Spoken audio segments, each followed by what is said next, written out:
नमस्ते। अक्सर जब प्यास लगती है दुकान पर जाकर क्या कहते हैं?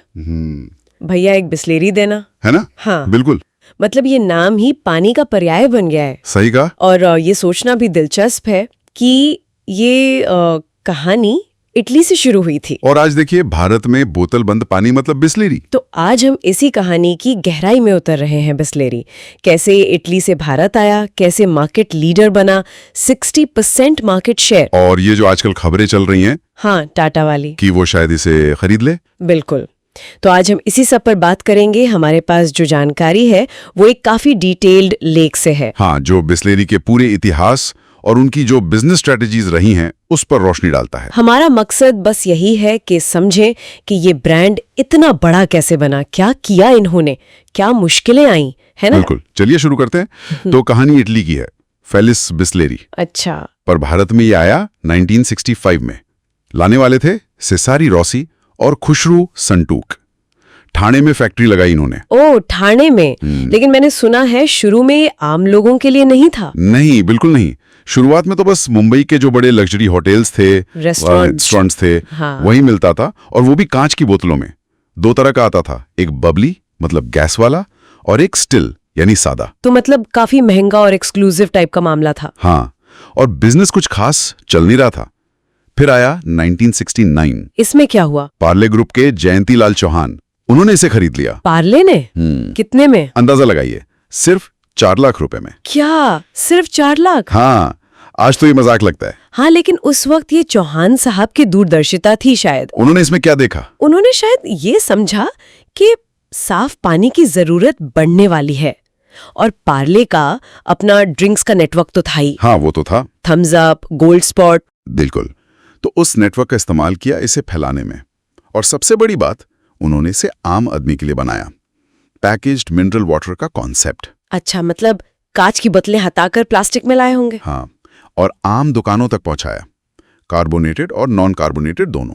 ये उस वक्त के लिए मतलब काफी नई सोच थी। तो ये था पार्ले का पहला बड़ा कदम। और उनकी मार्केटिंग कैसी थी? कैसे लोगों तक पहुंचाया ऐसे? वो काफी कस्टमर सेंट्रिक थी। पहले तो सिर्फ पानी था, फिर धीरे धीरे रेंज बढ़ाई। Soft drinks, soda, energy drinks, यहाँ तक कि फेशियल वाइप्स भी। अरे वाह! और पैकेजिंग?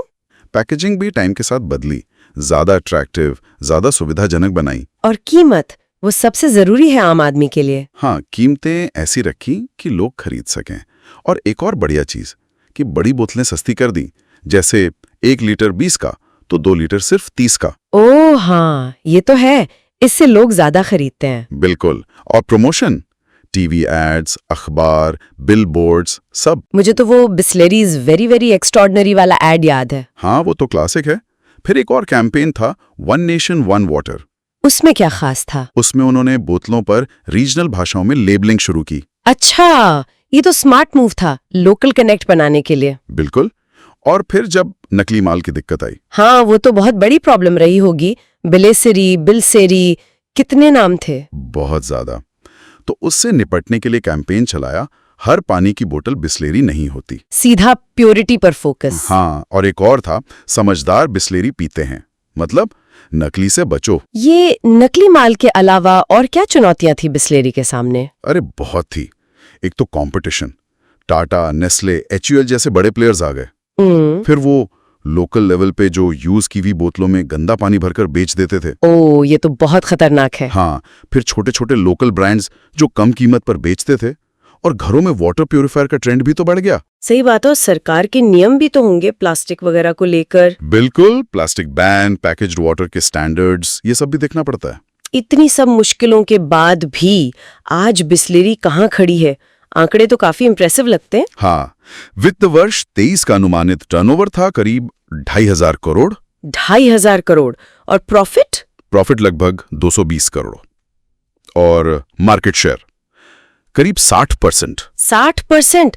मतलब आधे से ज्यादा मार्केट इन्हीं का है। हाँ, आज इनके 122 प्लांट हैं, 4,500 डिस्ट्रीब्यूटर, 5,000 ट्रक। बहुत बड़ा ऑपरेशन है। और ये पर्यावरण के लिए भी कुछ कर रहे थे ना, बॉटल्स फॉर चेंज। हाँ, वो उनका प्लास्टिक रिसाइकलिंग प्रोग्राम है। और गाजियाबाद में गजब स्ट्रीट भी बनाई है रिसाइकल प्लास्टिक से। बढ़िया है। और अब ये टाटा वाली डील, 7,000 करोड़ रुपए। हाँ, लगभग 7,000 करोड़ का वैल्यूएशन। 4 लाख रुपए से 7,000 करोड़ रुपए, क्या सफर रहा है ना? ये दिखाता है कि ब्रांड वैल्यू डिस्ट्रीब्यूशन नेटवर्क की क्या कीमत होती है। अगर ये डील होती है तो टाटा इस मार्केट में एकदम से लीडर बन जाएगा। तो कुल मिलाकर एक छोटी सी शुरुआत, फिर पार्ले का विजन, स्मार्ट मार्केटिंग, मुश्किलों का सामना और आज इतना बड़ा वैल्यूएशन। पानी का दूसरा नाम। ये वाकई एक केस स्टडी है कि कैसे एक ब्रांड आपकी रोजमर्रा की जिंदगी का हिस्सा बन जाता है और इसके पीछे कितनी मेहनत और स्ट्रैटेजी होती है। सही कहा। अब बस यही सवाल मन में आता है कि अगर टाटा इसे ले लेता है तो बिस्लेरी का भविष्य क्या होगा? क्या ये और भी बड़ा बनेगा या फिर इस जाने पहचाने ब्रांड में हमें कुछ बदलाव देखने को मिलेंगे?